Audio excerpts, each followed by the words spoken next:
Hello, you're welcome to another exciting episode of Talk with Mo. As you are aware, the big theme in this season 2 is all about relationships.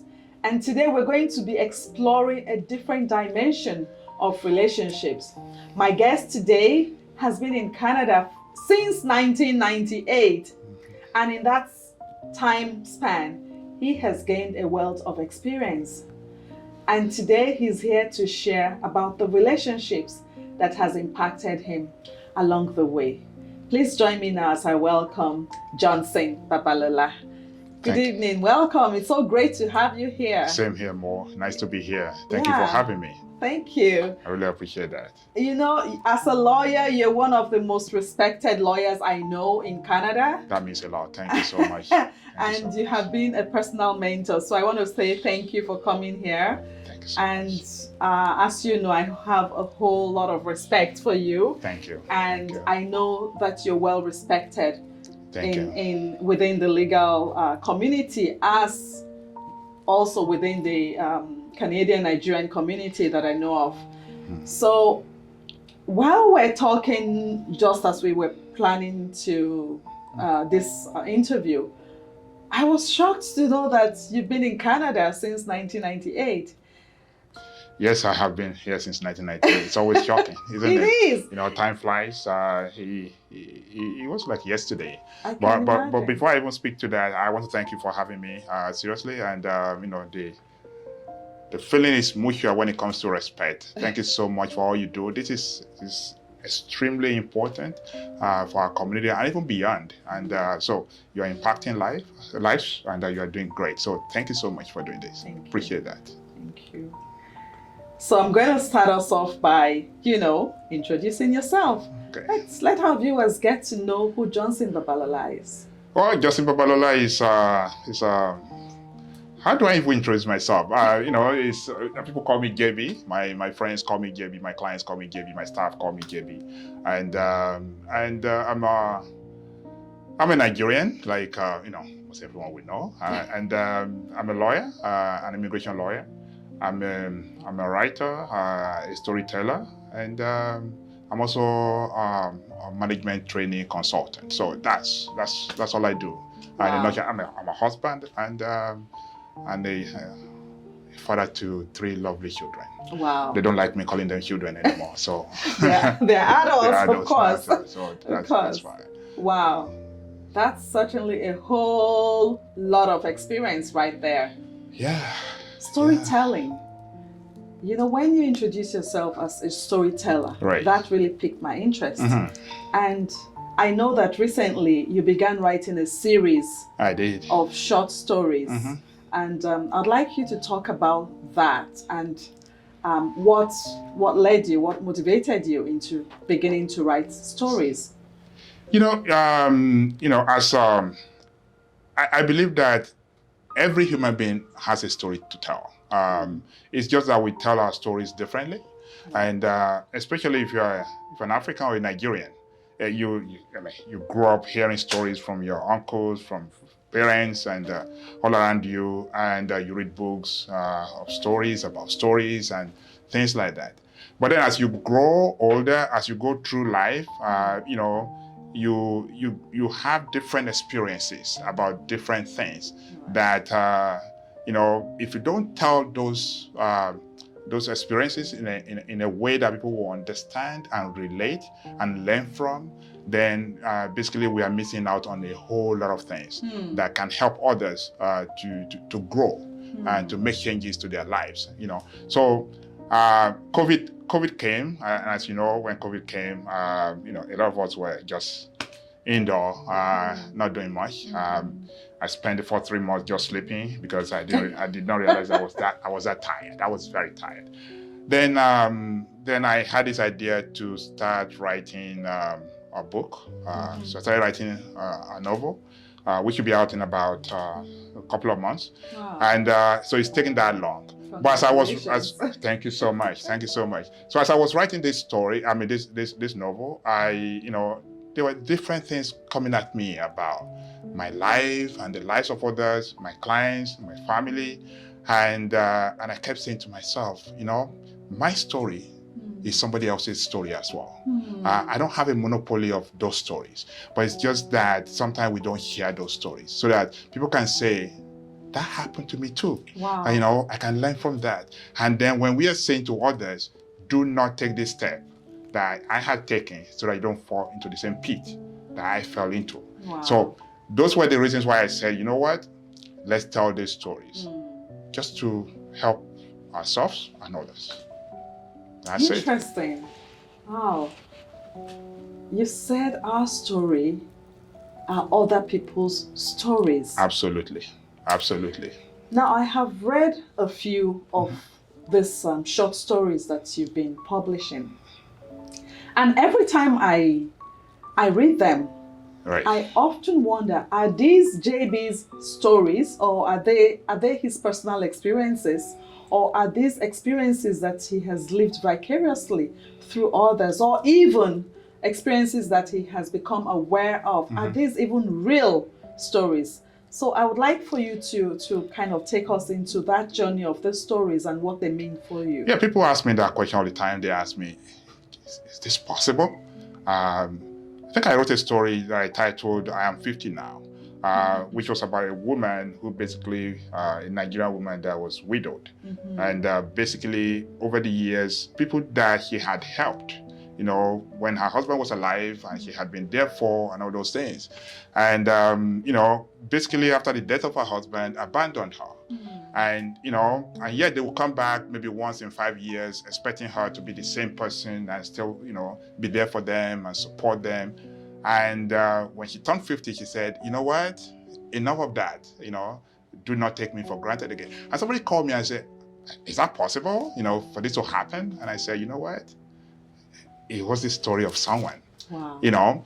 And so every story I have written will either be about my own story, story of others around me, or even some people that have had some kind of relationship with. One story I'm writing right now, I'll give you an example. Basically, I sat one day in my living room, and I remembered someone. And I realized I had not spoken with her for close to 10 years. And this was someone that, when her husband was alive, each time I went to Nigeria, I would stay in their house, right?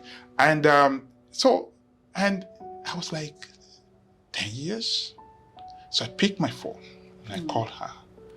I said, Uncle, you remember us today? And I'm like, how many people had died around us that we had promised that we will be there for you?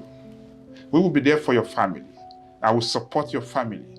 But for reasons that were not our fault, 1 second becomes a minute becomes, an hour becomes, a day, and so on. And then years down the road, you're like, oh my God.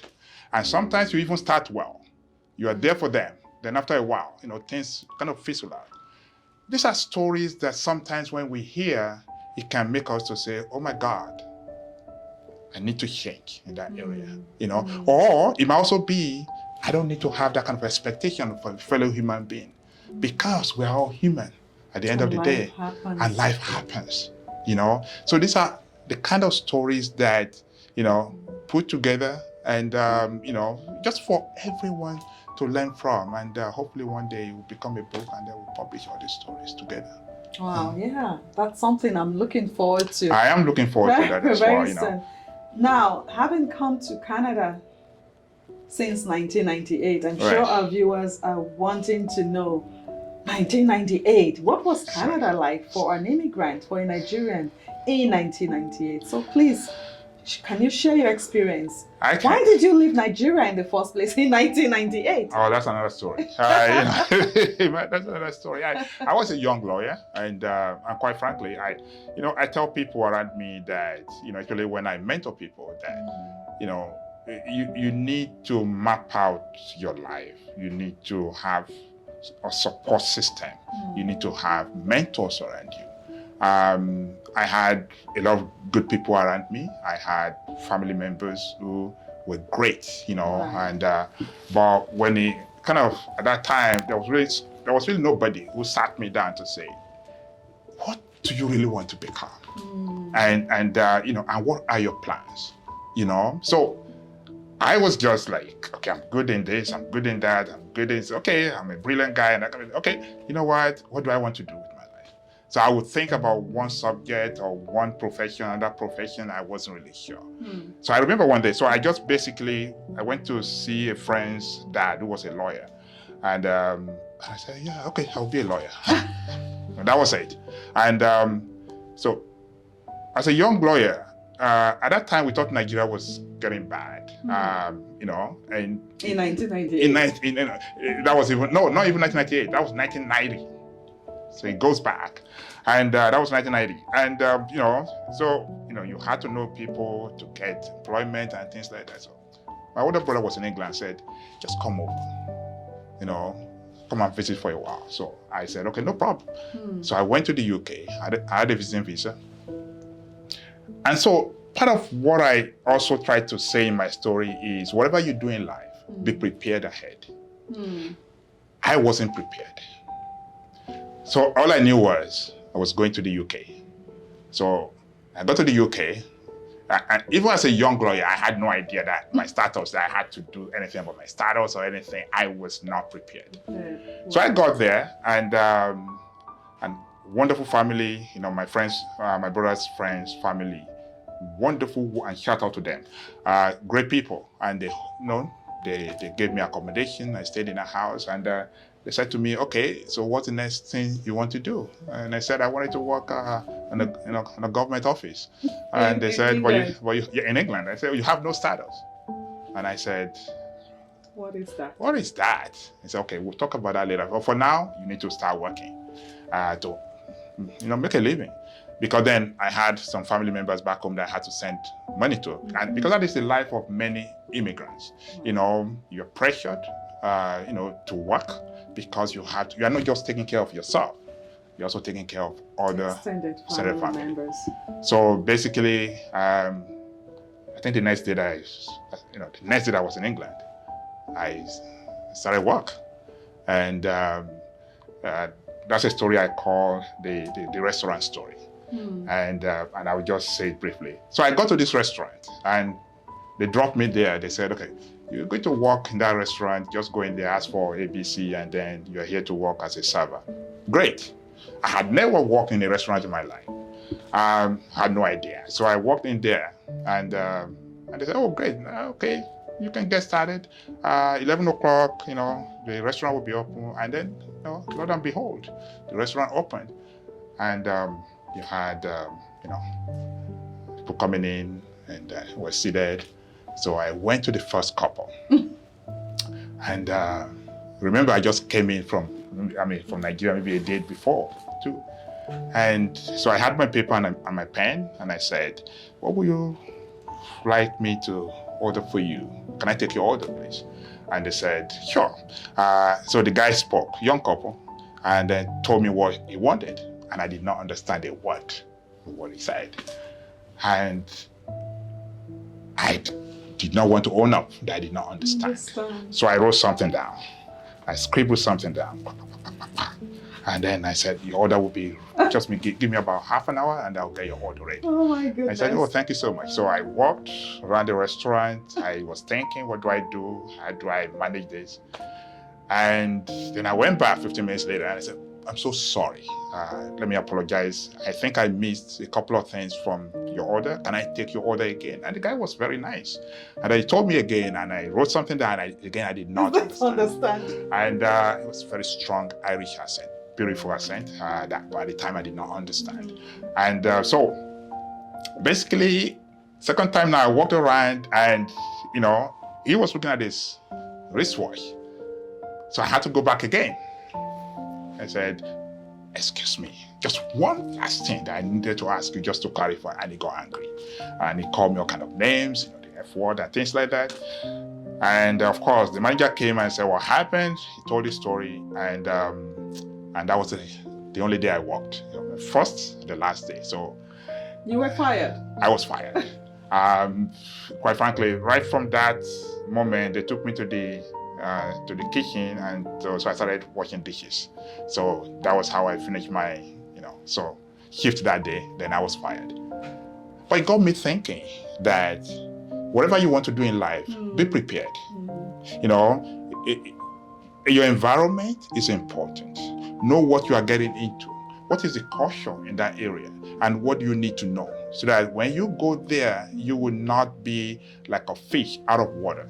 Right. You know what I mean? So that taught me a lot of lessons. I had to start reading about a number of things about the UK and what I needed to do. So I was just building Why Canada. And then from that, no status, started working as a cleaner. Then from cleaning, I upgraded. I became a security officer, and £3 an hour, from 250 an hour to £3 an hour. It was an upgrade. It was an upgrade, right? So from that, and I was struggling, but at the same time, every Sunday I would take some nice pictures. Guinea brocade was very popular in those days at the time. So I would take some nice, I would send those pictures to people back home looking good. So eventually my girlfriend there, who is my wife today, joined me in 1994. And then so you didn't go back to Nigeria? No, I went back for a year, and then I came back. So he looked at me and said, security? I did not, agree to go out with a security officer, even though that's a good profession. But that was not what you studied. So if you still believe in what you studied, and I said, I have no status. So how do I go into the legal profession? He said, okay, but you can do something, that's close to that. And I said, like what? My wife is a mental health nurse. And then she said, why don't you go and do a program in counseling? Wow. And so I said, okay. So I enrolled in the university for a 6-month part-time, 1 evening a week counseling program. And it was like I was going to play, quite frankly. I just go there, and it was okay. And anyway, 6 months, I got my certificate. I got a job as a social worker. And I did that job for 1 year. Remember? That would have been a major upgrade. And that would have been a major upgrade. And I did that job for 1 year. Remember, I had no status. And so I had applied for asylum at this point. So I had a work permit. So one day I was just on the tube, London Underground. And I saw this advert. Canada Immigration called this number. So I called the number. Canada Immigration? Yes, call this number. So I called the number, and the guy answered, and I said, okay, come and see me. So I went to his office the next day. And he said, okay, my fee is, I remember, £2,500, and that was a lot of money. I said, can I pay instrumentally? He said, sure. So I started paying. So he asked me a question. So what's your profession? So I said, I'm a lawyer. He said, when was the last time you practiced law? I said, 6 years ago, or something like that. He said, you are no longer a lawyer. Forget it. So any other profession? I said, well, I did cleaning. He said, no, we don't want cleaners in Canada. And so I said, but I have this job that I've only done for 1 year as a counselor, mentally ill people and that kind of thing. I've been their counselor. Bingo, that's what I want. And that was how he applied for me. 2 years later, I was called for an interview, and they were very impressed with the kind of fact that I was working as a counselor for mentally ill people. And that was how I got my PR. And to Canada? To Canada. I landed here. It wasn't planned at all. Wow. It was just it was like a domino effect. A woman came into my life and told me what to do that would better my life. I followed suit. I did not question, because I knew that was truly the right thing to do. And then I took those steps. That step, led to eventually coming to Canada. So I landed here January 1998. Cold, very cold, extremely cold. And I had planned to stay with someone. I called that person. I got to the airport. No more room for me. So, and there I was, January 5. The airline lost my luggage. I had no jacket. The person I was to stay with said, sorry. So what what did I do? I did not know what to do. So what I did was to pick my phone. And that is why relationship is always important in life. Whoever you come across, at any point, create a positive relationship, okay? Or at least impression, like you said. You know, if you are forgotten easily, it is not the best for you. And the consultant that helped me, you know, we had a good relationship. So I called him. It was about, I think it was about 9 p.m. Canada, which was about maybe 3 a.m. in the UK. He picked the call. And I said, I'm stranded in Toronto. I have nowhere to go. I didn't have a lot of money. Because all the savings my wife and I had, you know, which was 3,000 pounds, I was to bring to Canada. And I had the money on me. And the guy said, well, I have an apartment. There was no Airbnb then. I had an apartment in Toronto, you know, Danforth Road, this address, take a taxi, go there, but you will pay. I said, no problem. So I took a taxi. So the taxi took about $50 from me. I got there, $1,500 per month, furnished. So from the little money I had, there you go, $1,500. Damages at that time. Deposit for damages, $500. I paid. So the plan was this money, as soon as you get to Canada, send half of the money back to the UK because we had to pay our mortgage. But this money was gone, almost gone. So the next day I woke up and, you know, I got myself a jacket. I didn't have a luggage at this time. I got myself a jacket and I went job hunting. And the lady saw me by the door and said, you just came last night. I said, yeah, fire on the mountain. You can't wait, you have to go. So I got myself 3 jobs within 2 weeks. And I was doing those 3 jobs, you know. In the morning, I would start at 5 a.m., leave my house at 4 o'clock in the morning, 5 o'clock working with the homeless people, you know, finish at 9, go to another job full time, social worker, working with the homeless people. And then in the evening, goes on another job working with the homeless people. So then get home around 11 p.m., sleep, wake up. Yes. And that was how I did for a while, because before I now started writing my exams to become a lawyer. Toronto was very, I would say it was very laid back at that time, extremely laid back. Quite frankly, many of us who were Nigerians then knew each other, you know, and I think there were about 2 or 3 Nigerian lawyers at the time. You know, maybe 3, 4, yeah. And they were doing very well. And it was, not many minorities at the time, not many minorities. What a story. So what relationships impacted you during that time? What relationships would you look back and say, these are the ones I'll never forget? Professionally, yes. Personally? There were quite a few, and for me, when I talk about things like the relationship, I don't just focus on the positives. There are also some negative relationships that also impact you positively. You know, and so for me, one of the relationships that I mean, apart from of course my wife, you know, I always say that laid that foundation. Her hand was held by God, and she did fantastically well. Because for me, as an immigrant going through the process of becoming a lawyer and things like that, and setting up my law firm, I was extremely busy. I was almost never at home. Even when I was at home, I was always working. And so she kind of took care of the home front. And you know, so that for me goes a long way. That is the foundation of everything. And that is the kind of relationship that anyone will want to have with his or her spouse. Someone that you can trust, that got your back, and that will be there for you. Okay, and of course, you know, it's not also to take that person for granted. You know what I mean? So that is one relationship that I will never forget. The other relationship I had that I you know, it's kind of funny, but had impacted my life was one of the jobs I got soon after I got to Toronto, social work office.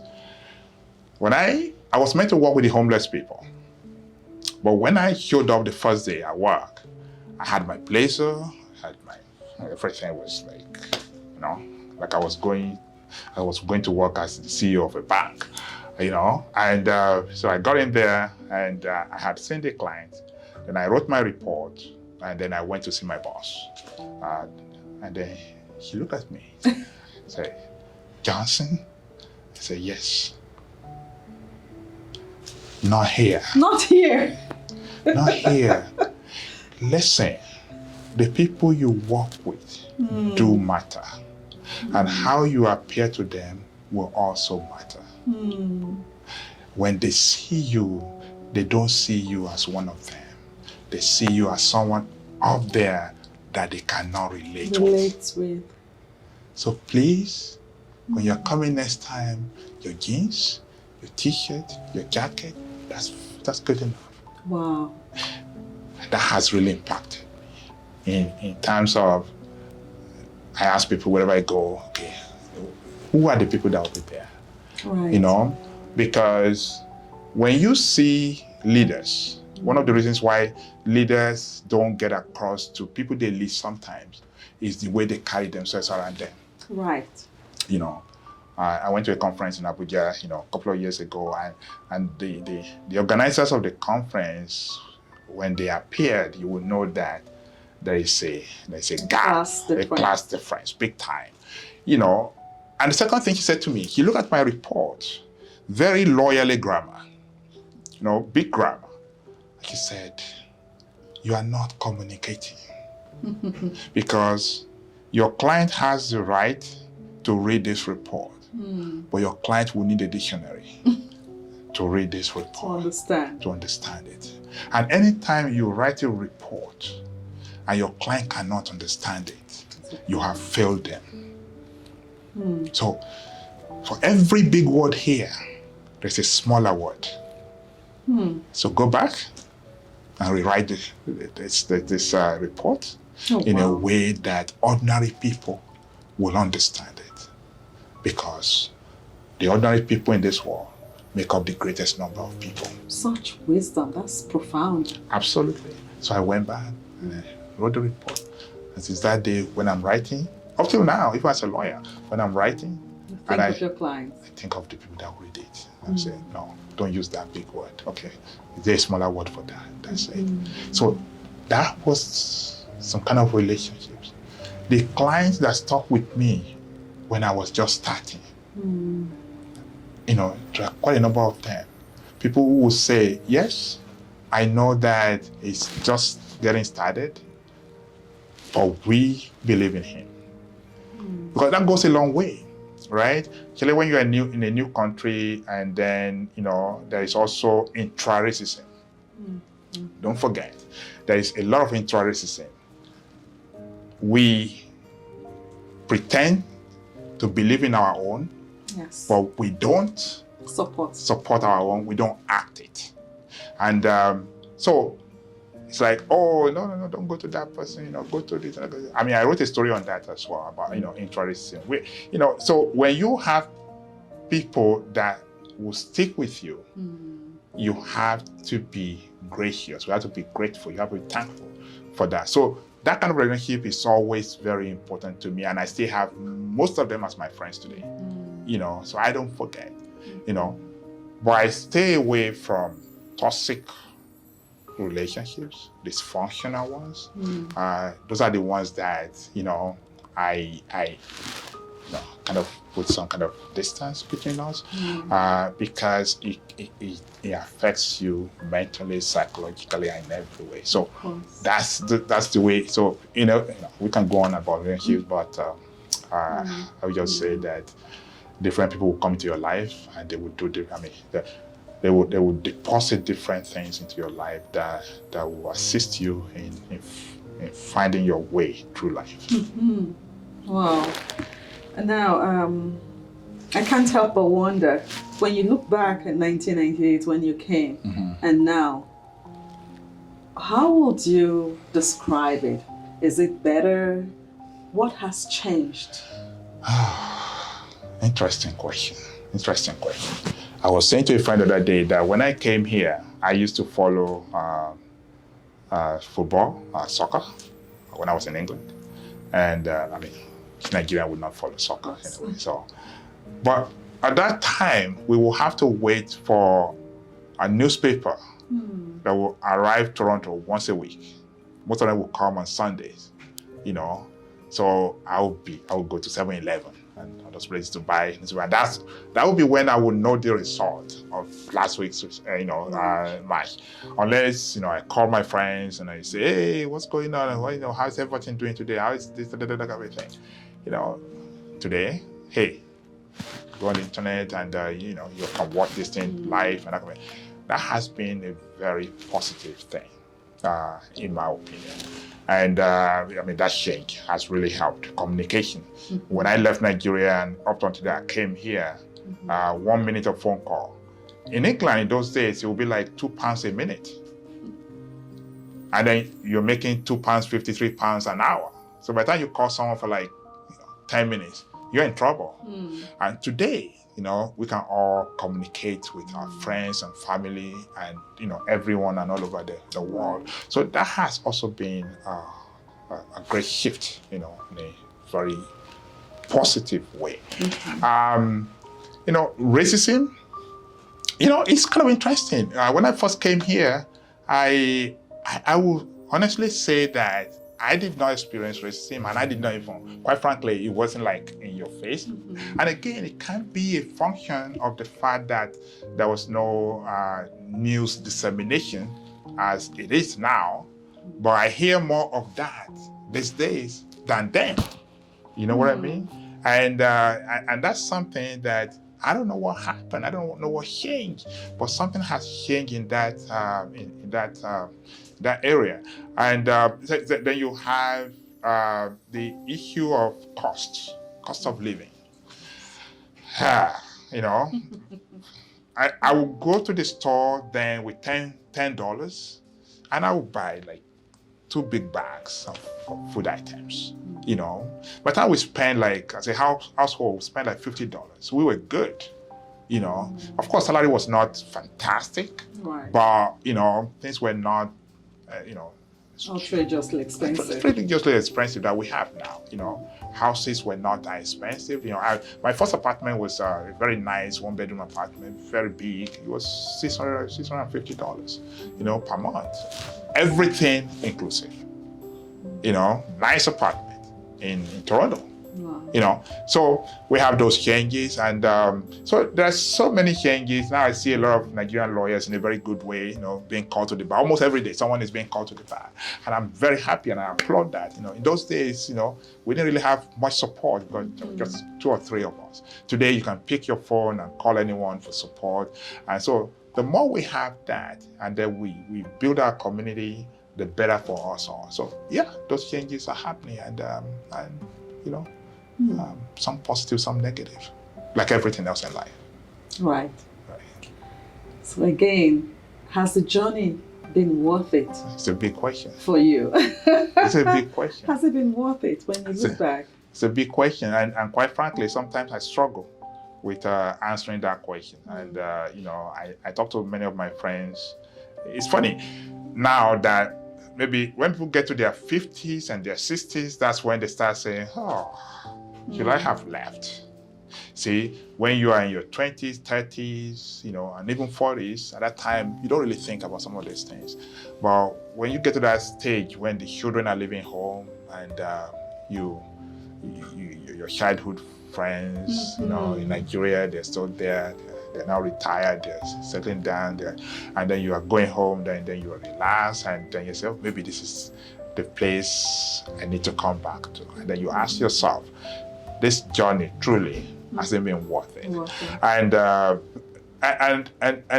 cannot answer that question in the affirmative or either way, because I would have needed to have known what would have happened if I had not made that journey. You know what I mean? And but based on what I know, though, yes, it has been worth it, but it could also have been better. You know, like many of us will think, when we think about our homeland. For me, when I go back home and I see, you know, the poverty, some of the things that are happening, and I ask myself, if I had been here, would I have made changes to the lives of someone?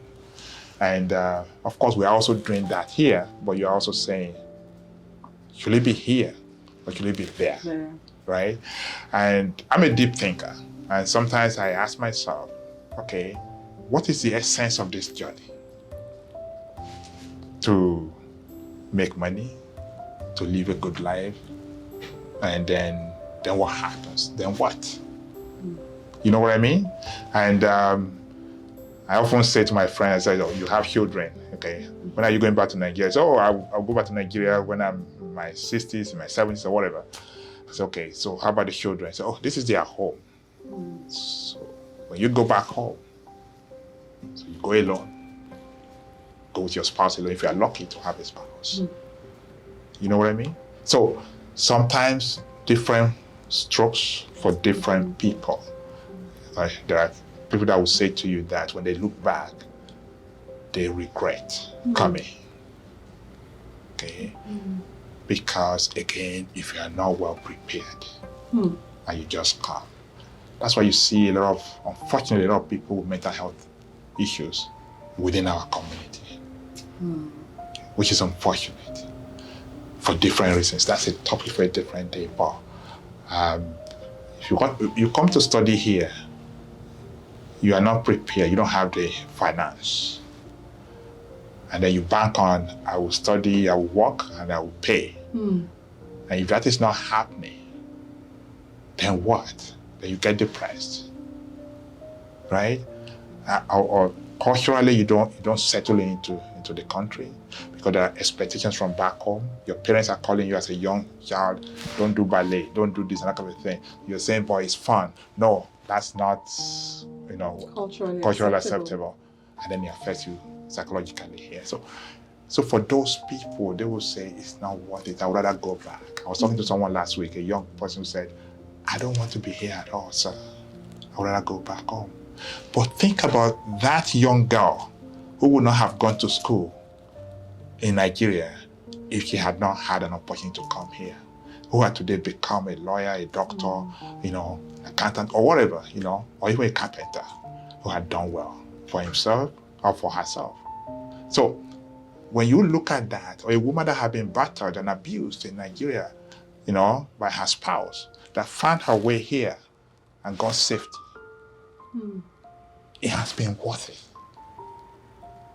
You know what I mean? So again, everyone will tell their own story, but there's an element of my story in that story, or your story in that story. There's no clear-cut answer. No, there's none. Everyone will give their own response. And then even the person that says it's been worth it, when he or she, kind of evaluates it properly, we also see some element of nuances here and there. It's really, has it been worth it? So, electricity is good. The roads are great, those things. But, there is more to life than that as well. Right? So. Lots of stories. Yeah. So I'm going to ask you this question. You wrote a story about the 16 things you would advise your younger self. Yes. Now, was that your own advice to yourself, or was it generally a story? It was mostly an advice to myself. I look back my life and I said, there were areas I would have loved to, if I had that opportunity again, that was, I wrote that story. If I had that opportunity again, these are things I would have done differently. You know what I mean? Because, when you're young and, the blood is pumping and things like that, and you don't really think about many things. And, but as you grow older, and you look at things both closely and from afar, you are saying, I could have done that differently. So yeah, those were things that personally, and then some friends as well, they say common ground, but yes, those are things I look at myself and I said, I could have done some of these things differently, so. For some of our viewers that may not have read that story, tell us about 2 or 3 things you would advise your younger self. One of the things I will advise my younger self will, quite frankly, be to take care, be there for your family. And when I mean be there, I don't mean financial. It's not just about putting the money there and that kind of thing. Like physically be present. Be present on a daily basis, on a regular basis, and that kind of thing. It's very important like I always say, I'm very lucky that, as I was running around and doing all these things, that my wife was there, she stepped in, and that has really helped in a lot of ways, which is great. But, for others, I would say, take that seriously. And I would also say that, when you are young, take care of your health. Take care of your health, because there are things that we take for granted as young people. That later in life, you now say, oh, you have this, have you smoked before? Did you drink when you were young? Did you do this and that kind of thing? Were you eating healthy? And I say, oh, no, I wasn't, I was burger, and what kind of thing. So, health is important, and then the last thing, you said 3. So, never allow opportunities to pass by without grabbing them. Very important.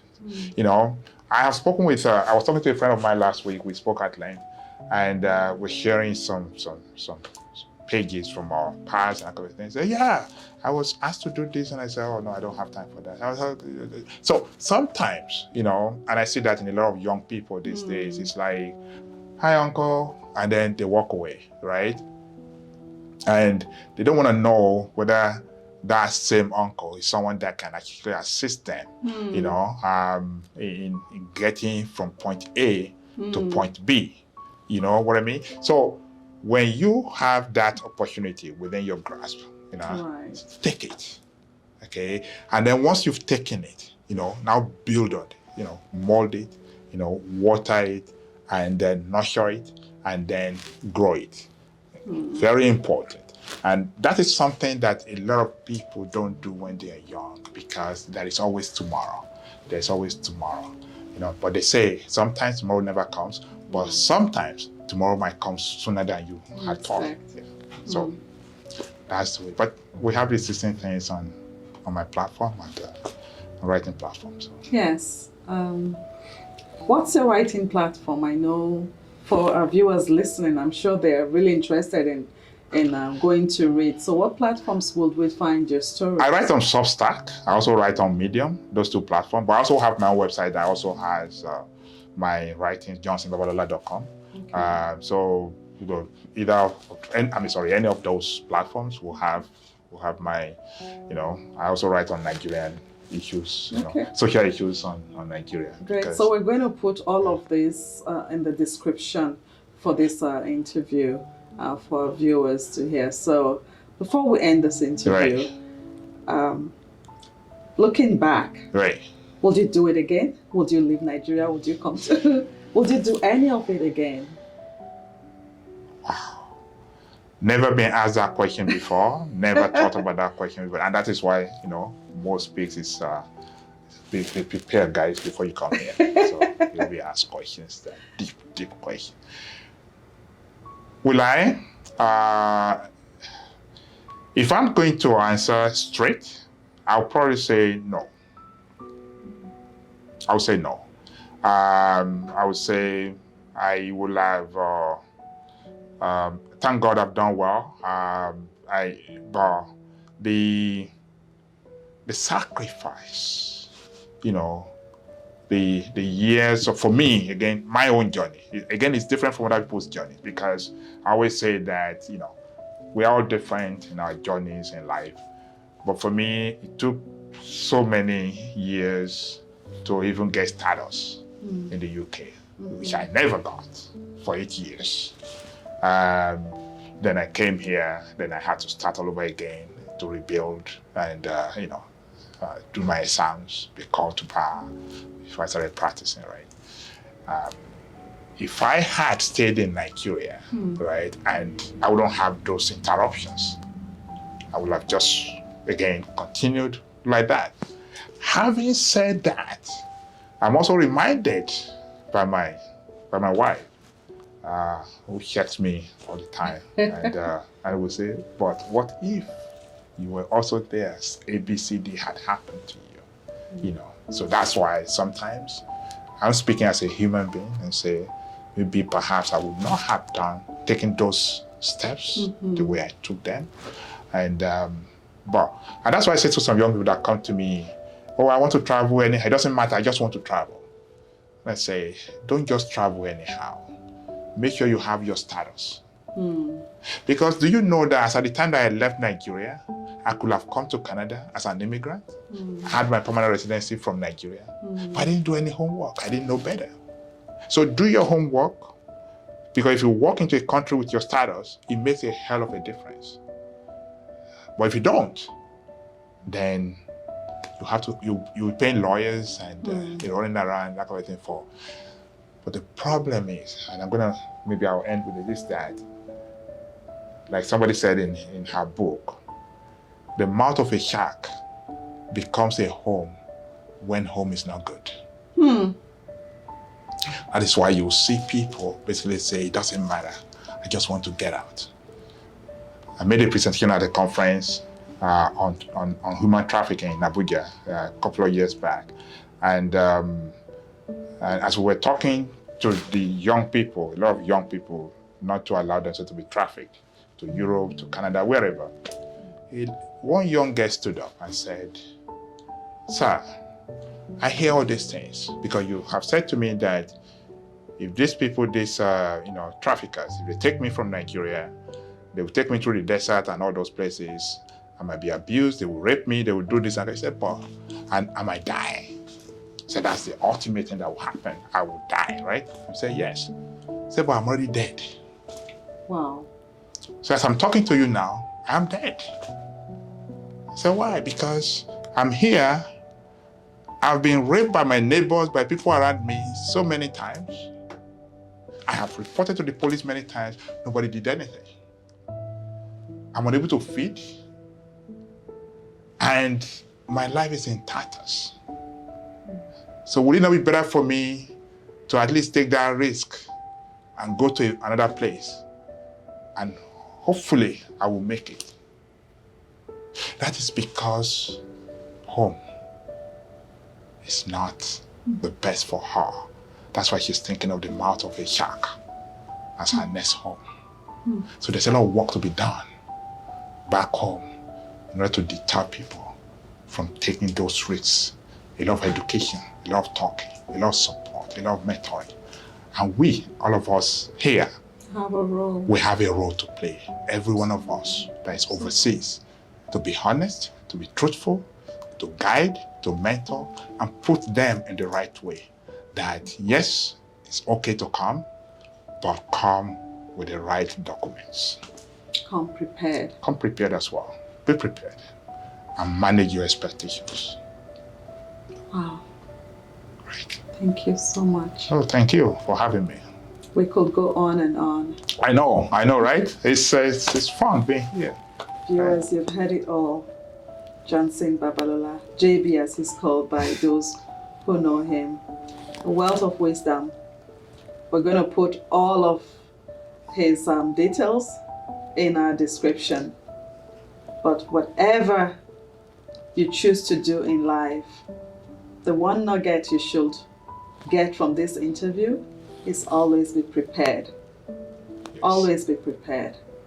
And with that, we'll sign off. You take good care of yourself. Catch you later. God bless you. Thank you, everyone. Bye now. Thank you.